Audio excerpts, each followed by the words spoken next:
Recording. Got it. What a like absolutely just a jilted style of being introduced to somebody else. So I'm like, hey, I'm gonna record. Are you ready?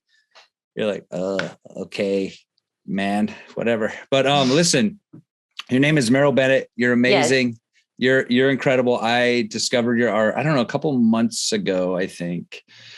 And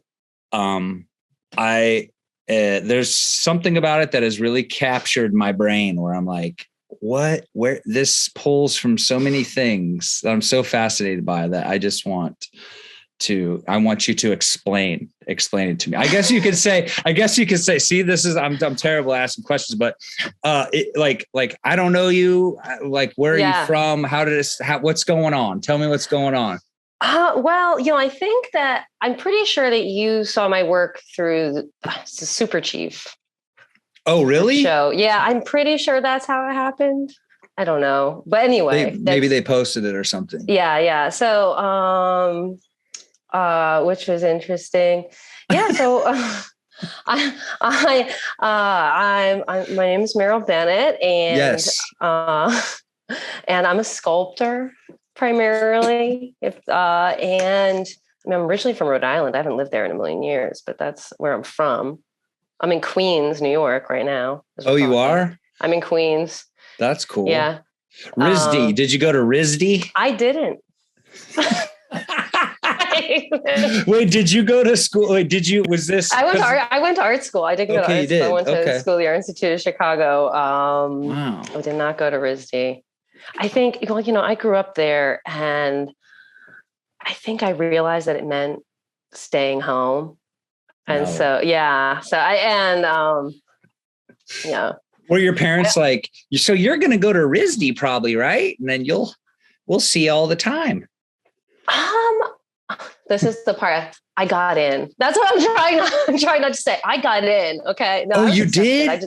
I got in. I just didn't. Well, of course you got accepted. And then you're like, I got to bail. I got to go. Yeah. I don't want to live in my parents' house. Yeah. But, I don't blame you at all. And so it's what else? I support my practice. I make giant animals on commission for a lot of people. That's how I pay the bills, and then I get to sit here. And this is a brand new studio. I just got this studio, so that's why it looks really nice. It looks awesome. What are those weird tentacles? It's very clean. Yeah. Oh, yeah. I don't know. The sun's coming through right now, like blowing everything out, but they're going to be snakes. They will be snakes. That's awesome. Wait. Okay. So you're saying that you make animal sculptures for just people go like store windows or like fashion, or I'll prototype for people. Yeah, because I saw your window displays. They look nuts. Yeah, so that's what I like a lot of my bills. That's kind of cool though. I mean, like like they look crazy. Like essentially, are they like, they're not like micromanaging you, are they, when you're doing I'm here. I'm like, this is boring to talk about. I'm a vendor. So I kind of, you hire me and then I'll design and build, I guess. No, I don't think it's boring at all. But that's, I feel like, because we don't know each other. So I should explain a little bit of what was going on. And especially since it was probably through Instagram, you're like, what the fuck is all this? And that's no, I'm here to find out. I'm here to, because this is what I feel like is happening, is that even though your relationship with these, businesses or entities who are commissioning you to do stuff are saying, hey, we really like your sculptures. We like what you do. No, they hate them. Oh, no. Oh, okay. So that's the reason that they're not connected. And that in fact, I have had, like, sometimes I'll realize that like an art director that got my name or whatever is working with me. I'll notice that they've found my social media, because then I'll get a call and like, hey, actually, can we come to your studio? Or like, we need to have a meeting or something like that. And it's because they found, like, they're like, who hired the rat girl? Oh. And then I have to be like, oh yeah, sure. But actually, and I keep all my commercial work in a PDF that's not online. And so I'm like, oh yeah, sure. But I realized I didn't send you my portfolio. Let me send that over. And then no, they don't hire me because of that. They don't like it.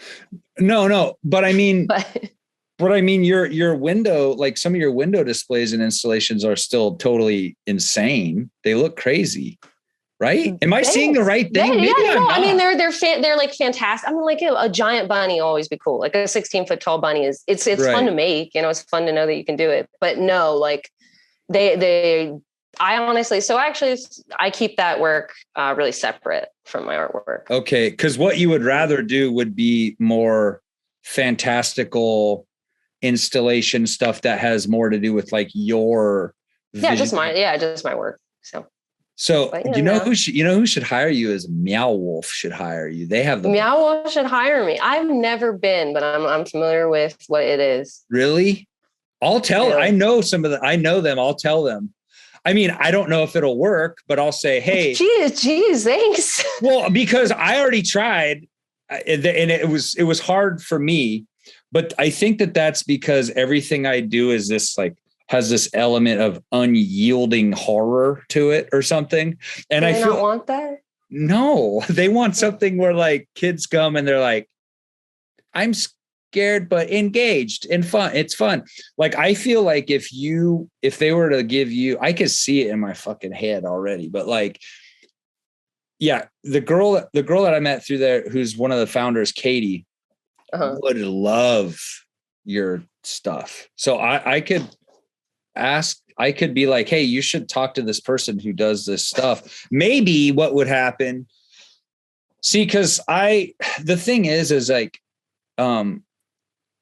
it's interesting to me because I'm like, even though I hear what you're saying is that you're kind of unsatisfied with that window work because it's like it pays the bills. But to me, I'm like, whoa, this looks like a crazy ass art installation. But like knowing that it's not satisfying, knowing that any artist is unsatisfied or having to do something that they don't want to do drives me out of my fucking mind. So I'm like always like, oh, you should meet this person. You should talk to this person. Do this. I mean, that's cool. Well, that's what we should all be doing. That's very nice of you. That's what everybody should do. Well, I can't guarantee it, but I'm going to push it super hard because for my own selfish reasons, actually, because I want to go there. I want to see you making your giant creatures and weird stuff like that. So that's going to lead me to my next question. What were you always, how did you kind of like, I guess, gravitate towards this sort of, what feels like fantasy sculptural, like you have the Dungeons and Dragons dice with creatures embedded in them and stuff. Like, how did this stuff kind of like, how did you get pulled into, expressing that? I guess, I always think of them as animals, like it's like creatures or it's animals and stuff like that. I mean, at the end of the day, you don't know, but I feel like they're a good mirror. Like it's like a good lens to kind of look at everything, kind of whatever sort of thing I'm looking at it. I think about animals or some kind of animal anatomy or behavior, because sometimes something seems like spookily close to, I don't know, human behavior or intentions. And then some stuff just seems so alien and weird and just inhuman, and then something that can feel very far from humanity starts looking close. So I think that's where it started. And that's kind of the drive. I mean, why do we choose anything? But it's kind of, that would be like the creature vibe, Yeah. I mean, but like, what's up with the dice? You just saw them and you're like, I love this shape. I like this shape, but oh my God. So this is definitely I think that was like pandemic stuff. The whole thing of Rats was made during the pandemic, which is kind of funny because, you're sitting there making stuff and you're not really thinking about what's going on, or even like, oh, like everything I make doesn't engage with anything that matters. Like this is, so stupid, or like the world is burning and I'm making this, Oh, but, yeah. I know. like, I know. Yeah. It's hard. Yeah. but then I look back and I realized like that whole thing of rats was just all like deep, New York City pandemic time. And I think that there was a lot of like feeling of like fate and randomness and kind of like rhizomic consequence. And so I like the shape, but I think I was more interested in just dice as an idea. And, like the 10-sided die, which is usually like a percentage type roll. Yep. It seemed, it's up there, looking at it, but yeah, so it seemed like things don't quite seem random right now, but, I think there was sort of fate and chaos and kind of small things happening with large consequences and stuff like that. And it was kind of felt very out of control. I think there's something kind of out of your control about rolling a dice to see what happens next. So I think that's kind of where the dice were from. Yeah, I think that makes a lot of sense to me, actually, because it's interesting. Like when I think about the pandemic, the first thing that I thought about in my mind was, these are consequences of living out of alignment with nature in a lot of ways. Like you don't get, these terrible consequences, the probability of bad things happening increases the more you live out of alignment with nature. Like when what is that with the cows? Like we're like, hey, it would be cheaper if we fed cows corn only instead of grass. And then the Ebola came into existence. Was that it? Or E. coli? It was, Ebola. Yeah. So that's Ebola. I do not have patient 0 on Ebola down. Okay. That it was a cow thing. It was a cow agriculture. Yeah, thing? I think, yeah. So it's like a lot of agricultural stuff, like these weird markets, but like people want to be, weirdly racist and be like an Asian person ate a bat head. And then now it's like, and it's like, yeah, like there are some cultural things that different people have in stuff, but like our agricultural relationship and with nature is so fucked up, like crazy fucked up. But anyway, so it's interesting because like rats in New York City are living in tandem with humans in this really interesting way. Like, did you find yourself like studying the rats or being fascinated by them or something? I looked up a lot of rat stuff. I mean, I'm not going to go get one. Like, I'm not going to go so get a sweet. pet rat. They're so cute. Seem like they need a lot. Do they? Are they slightly yeah. Okay, wait. So they do, but you know what? I think the thing is what I've found with animals, certain animals, like I have cats, they don't need as much as dogs, but when you kind of tune into their weird little cat culture, the things that they need are more complex. It's like boundaries and respect and like constant like acknowledgement and then not acknowledging and like all this stuff. So I think like with rats and things like rats or rabbits that are very subtle beings, you kind of have to shift the way you interact to kind of pick up on their little lives and their culture that they have and everything. And rats are so sweet and social. And I recommend, clearly, you're busy, you can't be a rat mom, but okay. But you have, okay. We're going to move over to ants now because I saw that you have ants, or are you studying ants? Or are you trying to? No, I have them as a hobby, but yeah. Okay. So what do you notice about them? Oh man, all sorts of stuff. My ants are being really bad right now. So it's kind of a sore subject because they're being incredibly misbehaved. All right. Wait, like, how is that? How do ants act bad? Oh my God, these ants. Okay, so they found a way into an area inside, the ant farm, formicarium is the word. The ant farm, the ant species that I have right now is very tiny.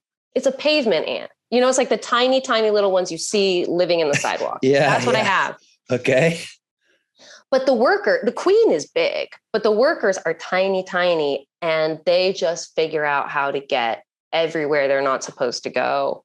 And they've totally abandoned their made nest and are just nesting somewhere like in the innards of this thing that they're not supposed to get at. And so they've just completely, I used to be able to see them, and now we're just living totally separate lives. Like I can't see them. I'm pretty sure they're fine. But they've just completely abandoned their like area that they were supposed to live in for some kind of, I'm going to have to break the thing apart to get them out. And so I'm not doing it. Let me ask you a question.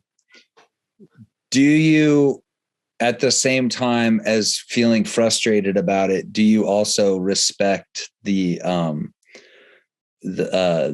defiance?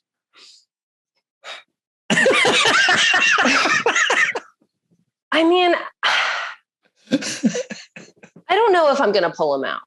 Like, because I will risk, if you crush the queen, that's it. So I'm worried about like doing something to try to get the colony out and hurting her because they're somewhere they're not supposed to be, Wait, the queen is in there too? Yeah, the queen. I mean, that's what. So they're gone. There's like, you don't see any ants in the farm anymore.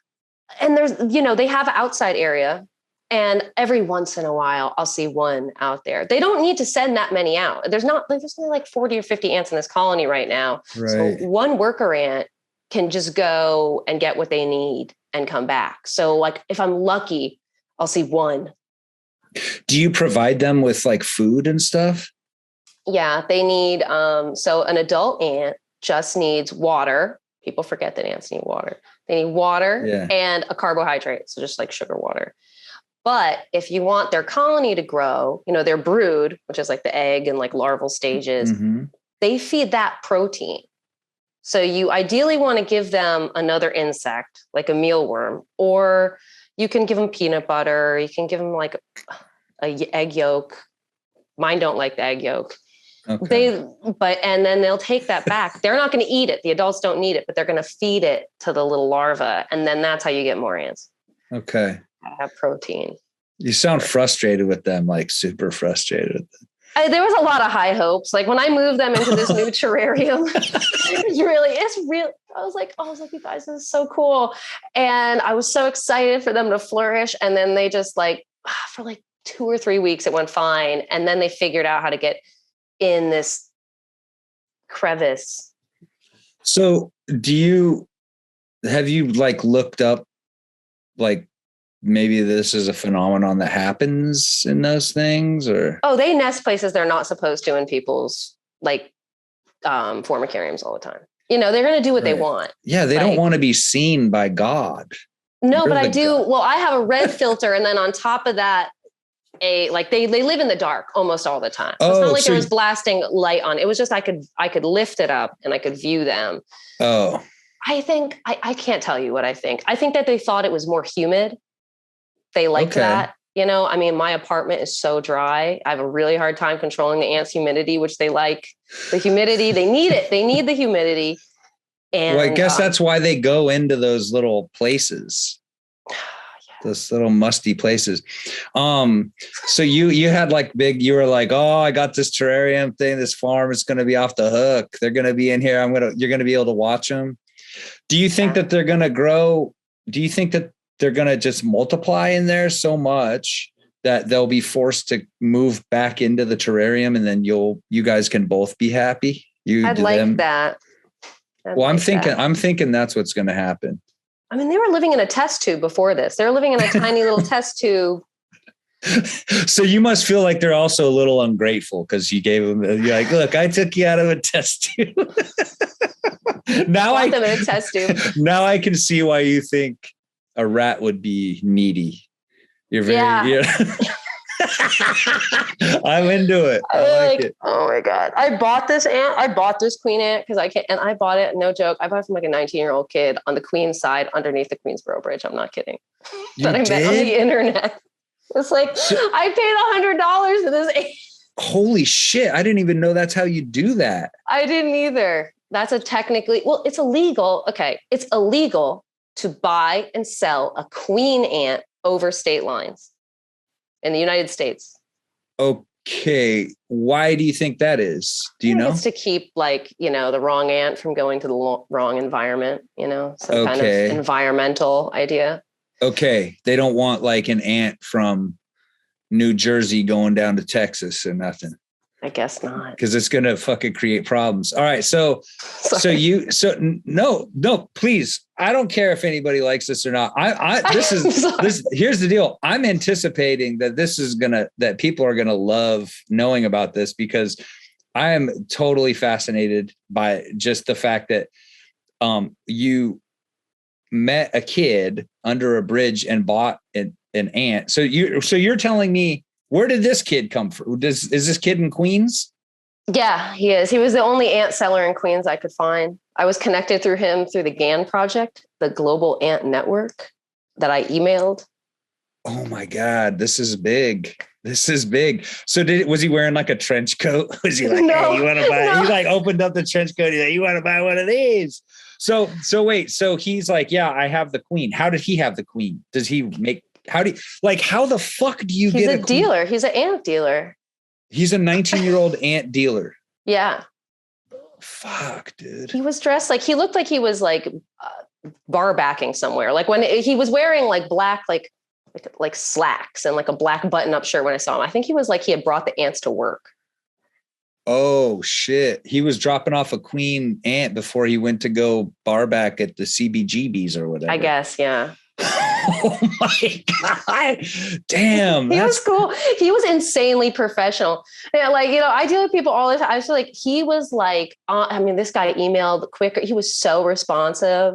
Oh, it's nice. He was so professional. And I only know he was 19 because I was like, well, how did you get into this? And he's like, several years ago, when I was 14, I found an ant on the ground. And so I figured out in his origin story of how he became a Queen's ant dealer.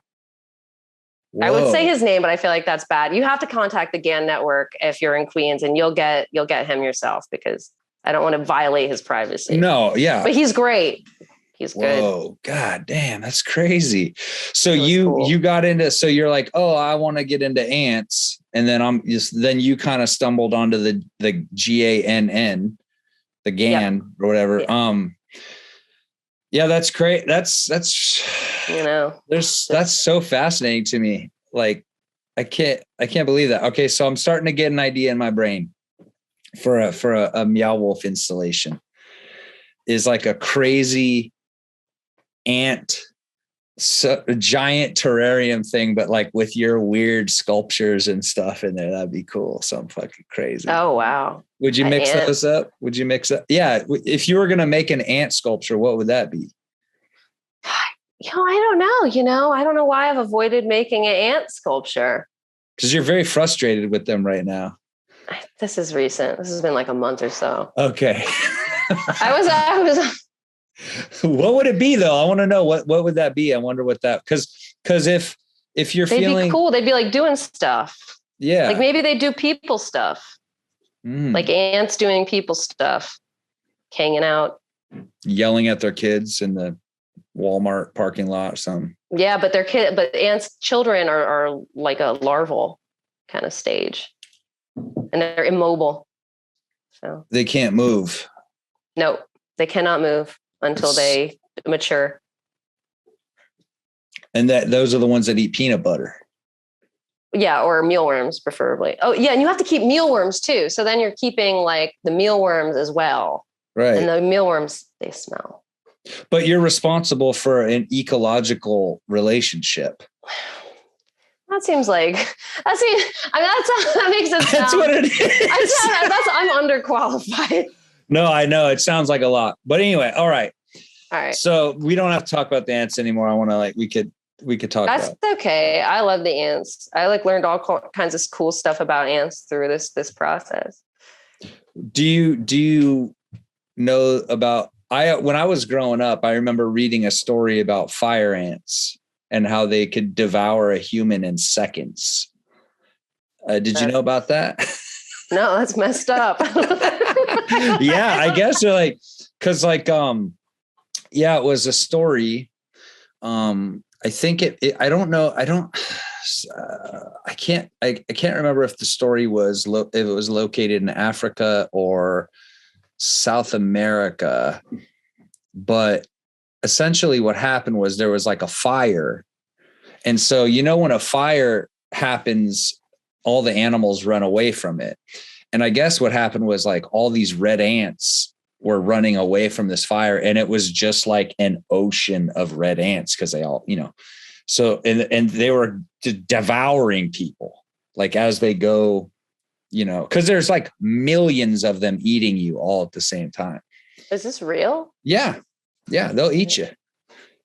So you got to be grateful because the red ants are big. They're they're large.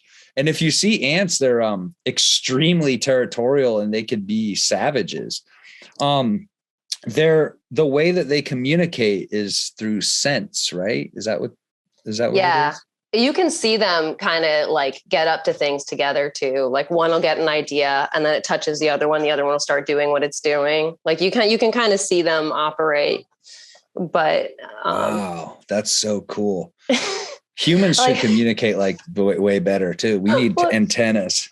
It's funny because people who say to me, they're like, yeah, but ants are so amazing. They're smarter than humans. And I'll be like, I don't think you've watched ants long enough because they do some whether an ant is the way that they see it, it's this weird consensus where an ant might be doing a really clever thing. And then another ant will come along and then they'll start doing it together. And then if there's two of them doing it, then another one comes and they start doing it before this. I had ants that were digging in sand. I could watch a lot of this. And then one ant might be doing the dumbest shit in the world. Just moving the dead bodies around, right, to a plate and then moving them back. But then another ant comes and he gets into it. And then they're all just doing the most useless thing, in a loop for hours. It's it's maddening. Whoa. That's like Facebook. It's I don't even go on Facebook anymore. No, but I'm saying that one person's doing something stupid or shares a stupid idea. And then all of a sudden they all kind of have it. They're but I think, do you think that that's just sort of without a direct communicable order from that's based in survival, hey, let's go get this food, or hey, there's a chunk of sugar over here, or hey, we have to go fight this praying mantis, or all this stuff, that they'll just essentially, it's almost like their entire life is about initiating or being in action based on what they've kind of been told to do. And that when they don't have that order, they just kind of wander around and do shit. And then they're just sort of waiting for the order or something. I mean, I wonder all the time, obviously being in captivity as they are, it's got to alter their behavior somehow. I mean, the ins and outs of a daily ant's life and how effective or ineffective it is. I have no clue. I mean, you can't really look at an individual ant and think about what it's doing. You got to kind of look at the big picture together, for any of that to play out. Cause the life of an individual worker ant is relatively mundane. Yes. Meaningless and mundane. That's like us. See, I was wait, how do you think that, do you feel you've in the captivity of the last couple of years, how do you think that you've changed? Do you feel any of your captivity life has mirrored the ant's life or anything like that? It's Well, I mean, in some ways, my day didn't change, right? Because I sit here, or whether this or my old studio, work alone. People are like, "Oh, isn't it weird to wear sweatpants every day?" And I'm just like, No. like I wear them right now, but yeah. So but listen, of course, things have changed. I mean, the ants was a pandemic project. I was like, I don't have any hobbies. And you know what? That's actually if anything's kind of connected, I decided, I was like, man, like I don't have any hobbies because I have like no hobbies. And so I wanted a hobby. And during the pandemic, I suddenly had time for a hobby. And I was like, okay, well, like I should get ants. I should figure this out. Right. Ant hobby. Yeah. Cause you're like, oh, gotta do something. Gotta look at this. Cause I think that, being an artist is, it could be extremely all consuming. And I noticed that. I'm like, is this healthy to only be doing one thing for 24 hours a day? I guess, getting like a hobby or getting something that feels like it's exercising a part of your brain and curiosity that has nothing to do with your own practice is good. Yeah.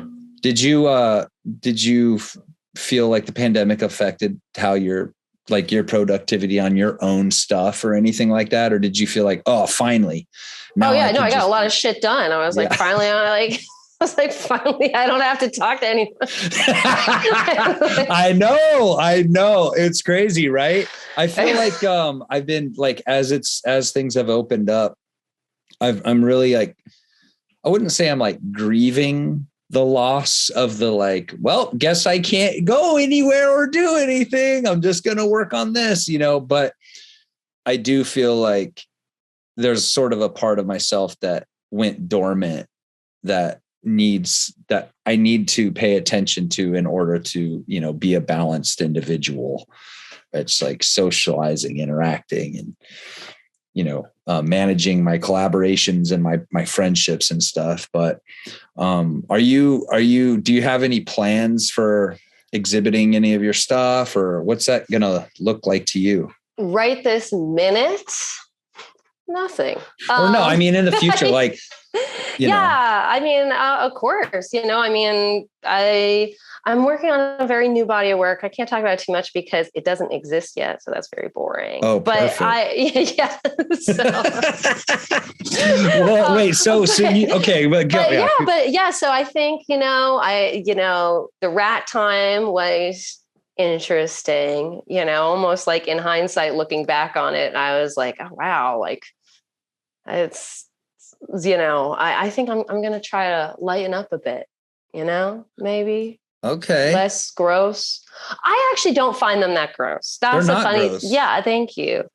People are like, well, people don't want to buy them because they're disgusting. But the problem is those are the wrong people. See, I think that you're suffering from the opinions of different, like people who are in like a different bracket of appreciating shit. It's like expensive stores that have the budget to, and people in these institutions and these industries and stuff are very like whatever, like just mundane kind of banal, individuals whose lives are just in that.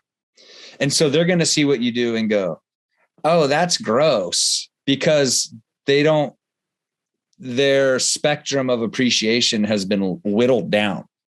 You know what I mean? But what I see with your stuff is like, it's very beautiful. It's very, it's like captivating shit. It's fantasy stuff. It's very otherworldly. It immediately makes me,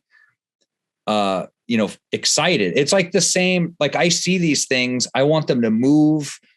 I'm like, I want a never-ending story type film where this is the aesthetic. I want this shit. It's fucking awesome. And like, I really want to encourage you to not be discouraged or by these motherfuckers, because they don't get it. They don't get it at all. and make gross shit. And but it's not even gross. It's like, you know, like when people's,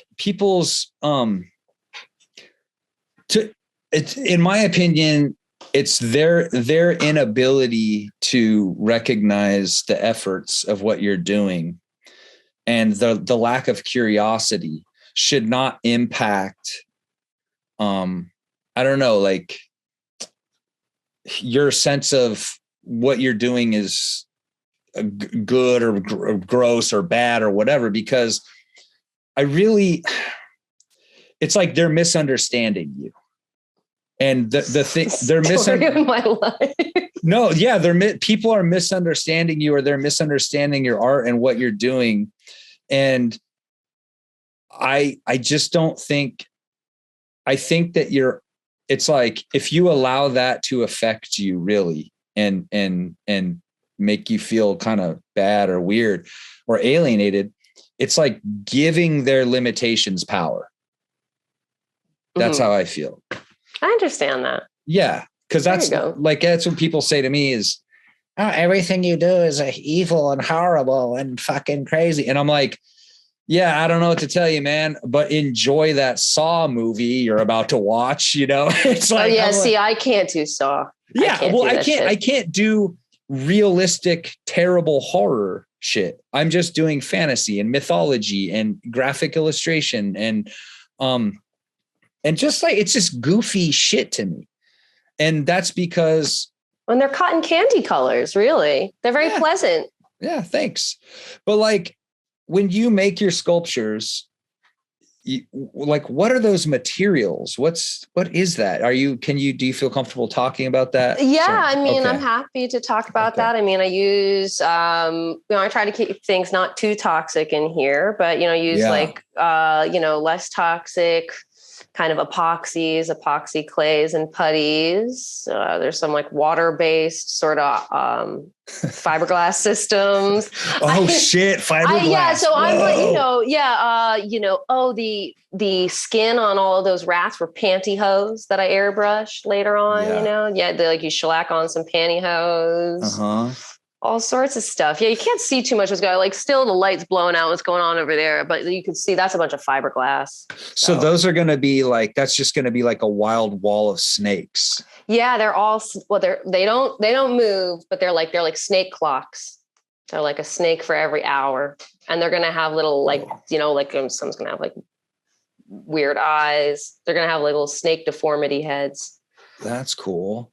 Yeah, but they're going to be pretty. Let me ask you, were you did you struggle with people judging your art at a young age and saying that it's like gross and weird, or what? What's diagnosing me? No, I'm just asking because it seems like it affects you. I'm not trying to hey, I just want you to know, in no way am I diagnosing you, because I'm trying to relate, because when I was growing up, and this is the story that I've had with a lot of my friends, where they're just really creative people, and then some boring fucker will be like, pick up a piece of paper or something they drew or something they made, and then tell the parents like, hey, I think we should be concerned about this, but it's really just being creative. And so, like, I'm just wondering, I'm just wondering about that. No, they didn't send me away. No, I was a good kid. Send you away. All right. You were good. I was a good kid. Yeah, me too. A+. So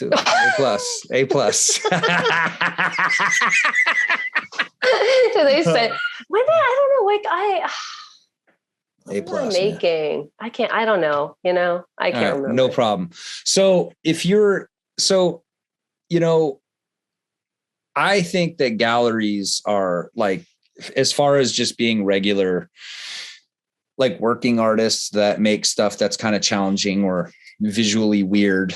I don't think, I could see you being in like big, having museum shows and big gallery stuff and all this shit. I could see that, but I know that, in the meantime, it's kind of like, having a gallery show. I think galleries, unless you're a huge artist, are kind of like not useful for us at all. I think that what's best is renting out a space and then creating shit and making a big event and having that whole thing happen. And then you kind of have your friends help and make a whole thing go down. And then you don't give half the money to the gallery and you kind of show your stuff and all these things. I wonder, like, have you ever thought about something like that? I have never done a pop-up kind of deal. I think that, you know, I mean, I don't think anything kind of negatively about it at all. I think, you know, I think in a lot of ways, I think I'm still like working on developing the body of work that I would want to follow the thread long enough to kind of do that. If you know what I mean, like I've kind of these, to me, related but somewhat disparate bodies of work right now. I'm not, you know, I'm not sure if I'm ready to kind of double down on any one. I mean, you know, gallery shows are nice if they hook you up with somebody who you wouldn't have otherwise known, who, you know, who wants to buy something, you know, in that case, not a bad deal. I mean, I think, you know, it also depends on the work. Like, I mean, you know, sculptures are really hard to sell. And like, because they have to sit, you know, nobody has room for this. Like, you know, like it's a thing, it has to sit somewhere. Where's it going to go? Like, is it big? Well, then you're screwed. And, you know, whatever. Yeah. It's we'll be like, fine. Where's the, it's just like, I don't know. Well, whatever, it's going to be fine. Well, I think, you know, like that's what I always thought was, where are all the eccentric millionaires that I could sell some of this crap to? Yeah, they don't show up, man. Like this is the thing. You're like, this is the first time. Like, you know, you just haven't found your audience yet. You know, there's someone. I'm like, what? Like, there's like one dude, and I don't know him. You know, like, no, I have the audience. They don't have the money. That's the I know. problem. Well, I was being polite. I wasn't to be like, oh, they're a bunch of broke asses. Yeah. Well, no, I mean, I think that's, you know, that's why I guess the privilege of being a graphic artist for me has allowed me to just be like, oh, I'll make prints. You know, it's like, I'll spend a bunch of time doing like a painting that takes me a long time. Nobody has $20,000 for it or whatever. Or they do, but I don't know them or something. And then I go, well, I'll make prints and which is a great way to, you know, to get your work out. You know, can't do that with a sculpture. You know, something auditioned someday. I'm not saying never, you know, it's definitely something to always think about. But you know, right now too, just like personal focus, like I'm so focused on kind of making the pieces, like that's a lot of work. I mean, I'm sure even just kind of running like an edition of prints off of one, you know, you're getting them done, you know, obviously quality control, getting them to everyone. It's still time. Managing the production and the sort of transactional nature of being like a self-employed person is insane. It's a wild amount of mental and psychic energy to do something that's not that fun. It's like, you know, if our culture really valued artists in a way that I think they should, then there'd be a lot more space and a lot more room for creatives to just be able to, you know, mine their experiences and their imagination to enrich our world more. And so it's like weird. It's like, I don't tell people, you know, like sometimes like a great, if I meet like an amazing artist, they're like, how do I like sell stuff and make money and do this for a living, you know? And I'm like, listen, the thing that you're doing is really cool and special. I don't know if you should really be doing anything other than just spending time being creative. Like, it's so beautiful, you know, it's like the amount of time versus money ratio. It's like, it's a weird thing to balance. And so I would never tell you like, oh, you know, instead of doing those really beautiful, thoughtful pieces that you make, you should make small, cheap ones and then make 100 of them. It's like, it's just a fucked up thing to tell somebody. No, I mean, it's always something to be on my mind. I think just right now, the profit margins are better with just doing commercial work and then like doing 6 weeks and having it off my plate and going back to my thing. But, and honestly, I think of like, people like, I'm like, oh man, I'm like web store. I'm like, do I really want to be doing that on top of the commercial stuff, on top of everything else? Cause I got a ton of admin as it is. I mean, I'm the only person who works at my business. Right.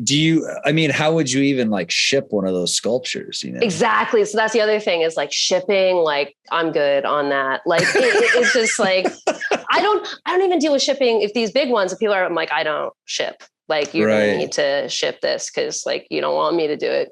It'll show up broken. Yeah. I'll smush it down into a package. I'll be like, like it'll come. I know, because even just the email that you'll get from somebody who's like, unfortunately, it showed up damaged. And then all of a sudden your whole life is encompassed with fixing things and reship. Yeah, it's a lot.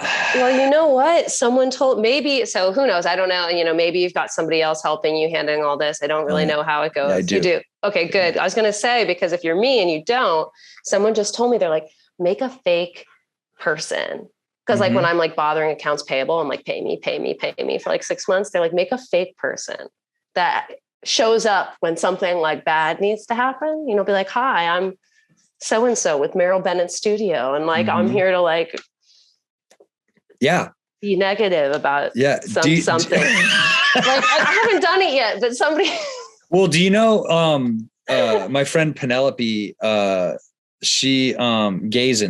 Gazin, do you know? I do. No, I don't know her. Amazing person, just totally hilarious, great, fascinating artist, dancer, music, like just like a wild person. So her and her friend started this alternative to Etsy called Witchsy. Cute. And it started to kind of blow up and stuff. Well, what happened was they were noticing that when they were interacting with people, companies and big companies, all this shit, that these dudes were being like assholes to them. Mm-hmm. So they made this fake account that's a business guy, and they would send the exact same email and get like a way different, nicer, respectful response. And because they had to, because we're living in a nightmare patriarchy, like dudes are assholes. So it got on the news and shit. It was really interesting, but like, it really is. And it's very interesting to see how people's perceptions change when they're dealing with someone else. I was going to make it a girl, dude. I should make it a guy. I was going to make up a fake. It needs to be a guy. It needs to be a real butch dude. But I think I should send you a link to the whole story thing so you can check it out. Absolutely. So maybe I need tips. Oh God. Well, I mean, it depends because, however people treat you is a reaction of, how rancid or cool of a person they are. So it's like, it's just, I don't know. It's just disappointing that shit happens. But, if you're an artist, I used to go around and lie and be like, to go to a gallery and be like, hey, before I had any real momentum going, I was like, hey, here's my artwork. I might have, I have some openings in my calendar. If you guys, I could show here or whatever. And my calendar was all open and I didn't have nothing going on, but you just lie and they're like, oh, okay. And it's like really about changing people's perceptions. And I don't know, we don't live in a world where people are like, oh, you're a talented artist. Cool. They're like, oh, you're just another artist person. Okay. Like, what have you done? Like, so, but I mean, I think having manifesting all over the place. Yeah, it's manifesting. But I think having a different personality to make things seem bigger or more expanded and advanced is, do whatever you got to do. It's controlling perception. It doesn't mean it's not real. It's just one person, but it's like what you're doing is big and important, but it's like maybe, maybe it's just going to take an email from a different person. Wait, you know what their fake man's name was? Do you have a first and last name? It doesn't. It's so. I'm sorry. I'm like interrupting this to ask a very dumb question. No, I'm gonna look. I just want to know like what his name is. Don't I get a vibe on this guy? The fake guy that Penelope made up. Yeah, has he got a cool name? I don't know. Let me see. Let me look this up here. These women entrepreneurs created a fake male co-founder to dodge startup sexism. Yeah. Cool. Let me see what the name. I gotta find out what the name is. I can send you this link. Yeah, I know. I'm sorry. I don't mean to. Oh no, everything's fine. I'll punish everybody with my fucking horrible podcast. I don't give a shit. I ain't like. I'm telling you to look stuff up. You're like, could you go to the Wikipedia? No, it's fine. Okay. No, so yeah, I'll get that information to you and stuff. But so I know this man's fake name. I'm going to use him if he got it. You should. What is it, like Bruce Banner? Take somebody from the comics. That's like the Hulk's name or whatever. That's the Hulk's name? Yeah, Bruce Banner when he's the person. Yeah. When he's the nerd. No. Oh, but all right.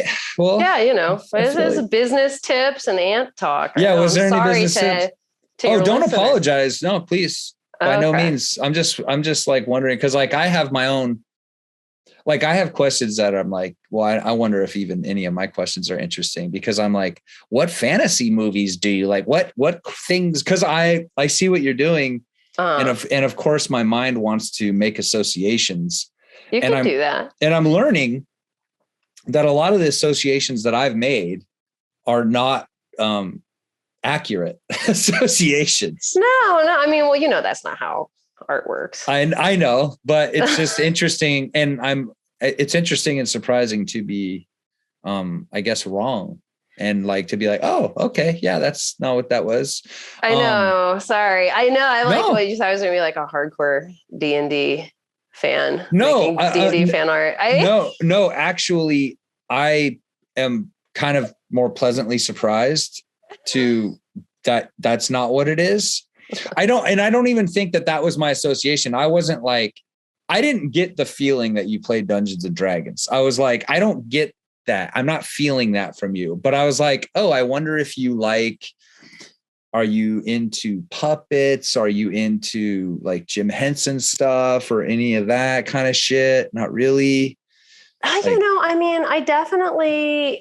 definitely making the rats. I was watching like old, like Cronenberg stuff, like body horror type things. So, I mean, okay. I'm sure that's not too off base. And like, I love, I do like love the look of that kind of era of effects. So there's that, okay. It's great. It's great material stuff. They use so many different kind of materials and sculptural materials to make that stuff happen. Have you ever wanted to do weird body horror sculpture stuff? I think the rats are as close as it gets. I don't want to like explode someone's head and stuff. And no. Like look at it, everybody. No, yeah. Cool. Yeah. No, I understand that. I get that. No, I was just wondering, like, not actually the, not the effects of blood splattering, but the actual sculptural stuff. Cause that shit is real crazy. It's very craft oriented, that whole world of effects people.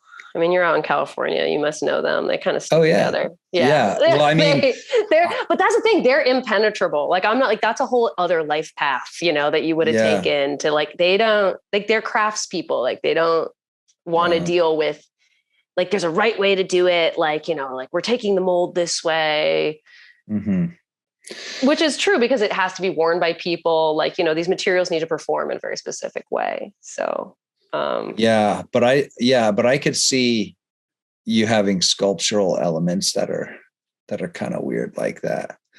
It's like, I don't know what Cronenberg's trip was. I'm not like a super fan, but when you watch it, you're like, how the hell does somebody with these sensibilities get into a situation where they're making this shit?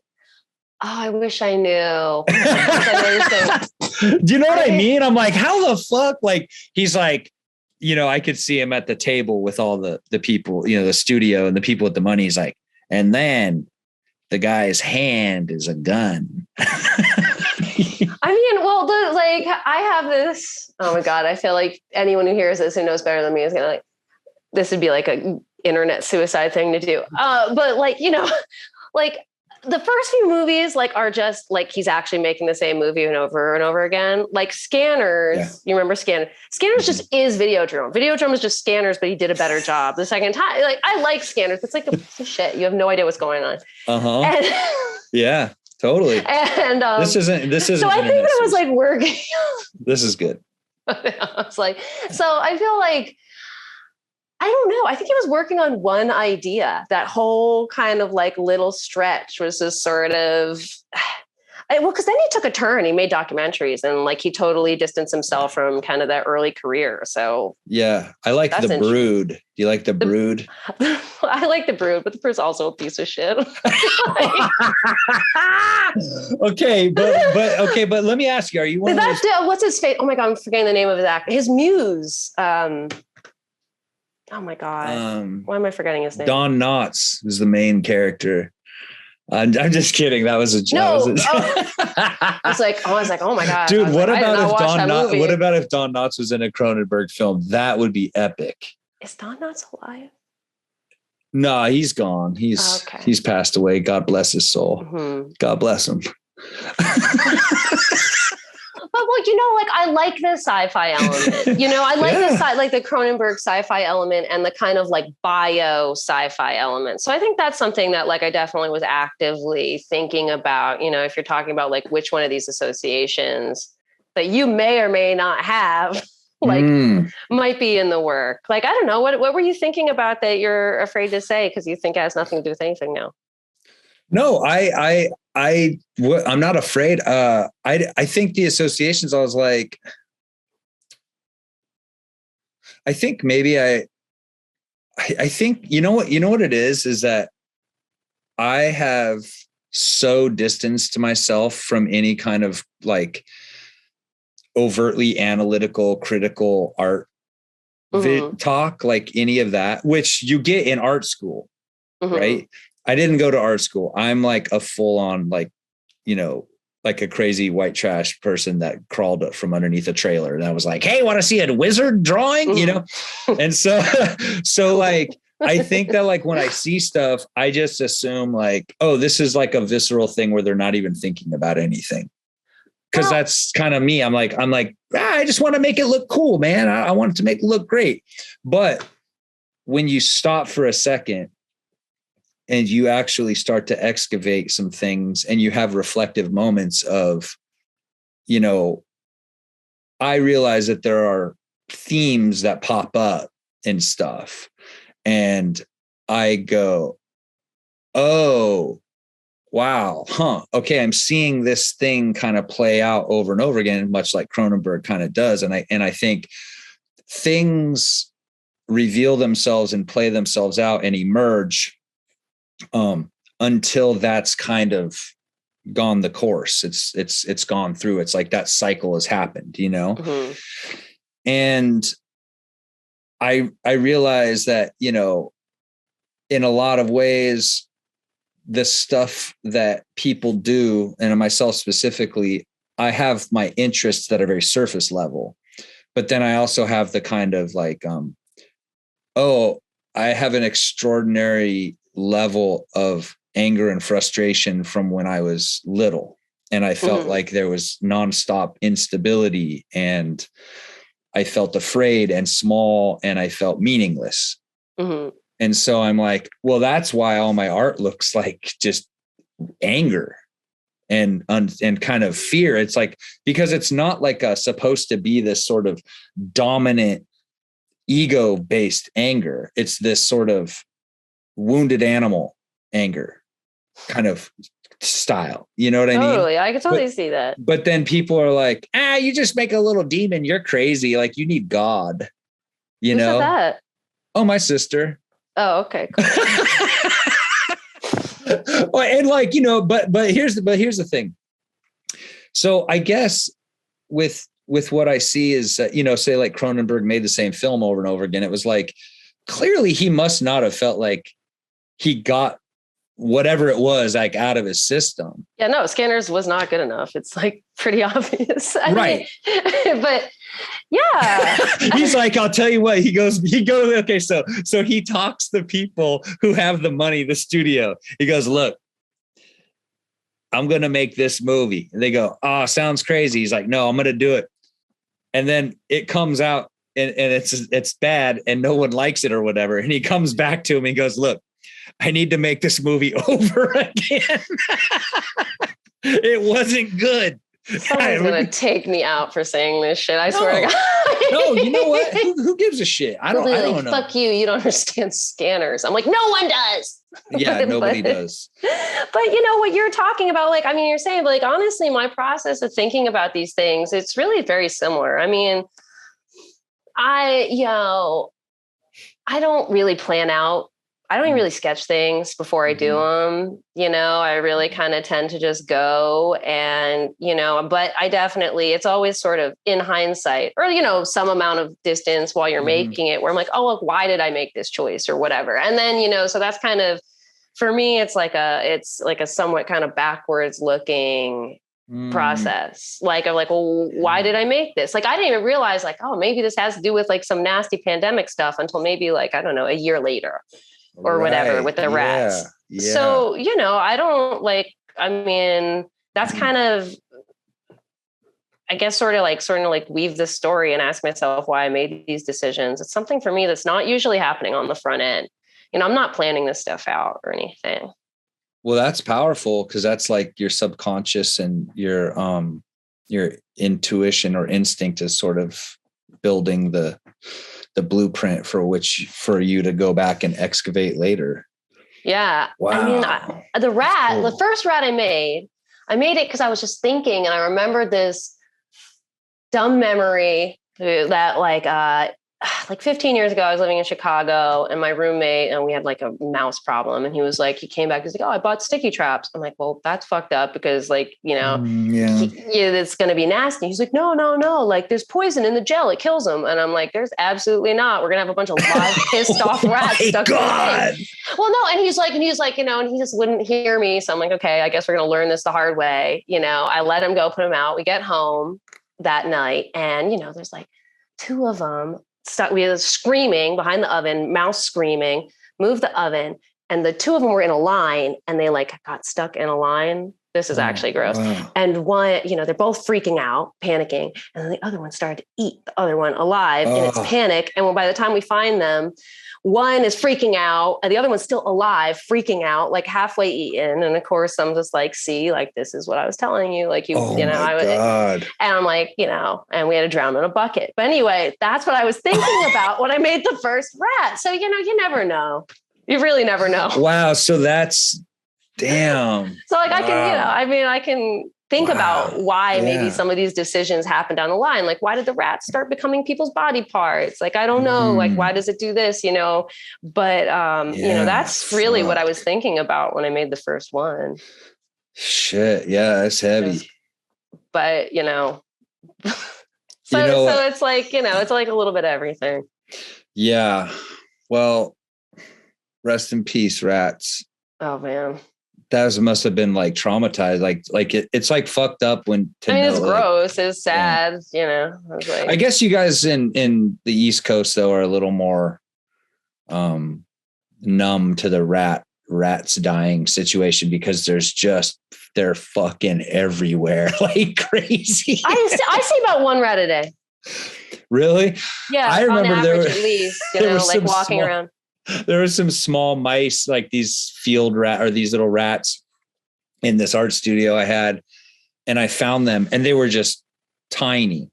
Oh, those are cute. And the guy the parent died and it was from a trap or something that somebody set the landlord, and I was like, you fucking motherfucker killed the parents. Like, and I was like crying, and I had them in a box. I'm like totally weeping and shit. And I'm like, I have to save them, you piece of shit. You fucking, and then, and like, everybody's like, what's going on? And I'm like, just like totally looking like a crazy person. I'm like very irrational, but it has, it was a lot more than just this at the time.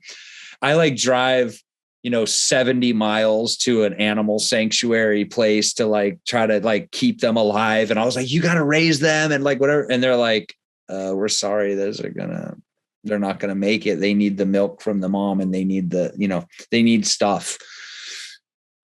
And I was like very defeated, but I was like irrationally emotional at that time. And I was like, oh, I need to cause I felt like I couldn't control anything and I couldn't save anything beautiful in this world. And I was like, I'm gonna fucking kill the landlord. But he was cool. He was nice. He understood that I'm crazy and stuff. But anyways, I don't know why we don't have to end on that. That's okay. Yeah. I mean, if you want to. Well, no, I mean, I usually don't try to keep people's going for longer than an hour, because I know you have your life and it's time. And I know I was late, and I appreciate you being patient with me. And I'm very hard on myself. So I felt really, really terrible. And oh my God, don't. I was just sitting here just doing nothing. Oh, actually, well, before you go, this is how we'll end it. Yeah, let's end it. It gave me time to go downstairs, very nice, and tell the guys brewing beer to stop playing Matchbox 20, because I was going to be so embarrassed if this interview started and they were playing Matchbox 20 and I couldn't stop it. And everything I said was with Rob Thomas in the back. So they gave me time to go, because they turned it on. I was like, good. I went downstairs, talked to them, came back. That's crazy, because everybody knows that if you play Matchbox 20 while you're brewing beer, that it poisons the beer with the sound. It's bad. You can hear it clear as day up here. It would have been so really. It's like, what's the song? I was listening. It's like, sing it. It's like, how's it go? If I was crazy, then would you still call me Superman? Wait, isn't that Matchbox? That's Three Doors Down. Oh, which is actually worse, because the United States. So that's the band. That was the only band that would agree to play Trump's inauguration thing, which is funny, because I don't know if you ever go to the movie theater and then they play the commercials, and all the previews. And they have the commercials from the military to get you to join the army. And Three Doors Down is like one of the bands that's like playing. And so there's like that shit. What are they doing? It's like, they're like, in case somebody 35, a dude 35 to 45 years old will join the military. What a stupid fucking idea. Yeah, I know. Oh, well. Oh, anyways. All right. Well, anyway, this has been so fun. Thank you so much. Yeah, I hope it's all right. I want everybody to check out what you do. I'm going to, post all your art. I'm going to talk to Katie at Meow Wolf, and we're going to, very sweet of you. We're going to cause I know that they got the Las Vegas one and the Colorado one going. Mm-hmm. I'm going to ask them if they have a new one coming. Wow. That is very nice of you. Thank you so much for inviting me. I thought it was really, really sweet. So thank you. Of course. All right. Have a good one.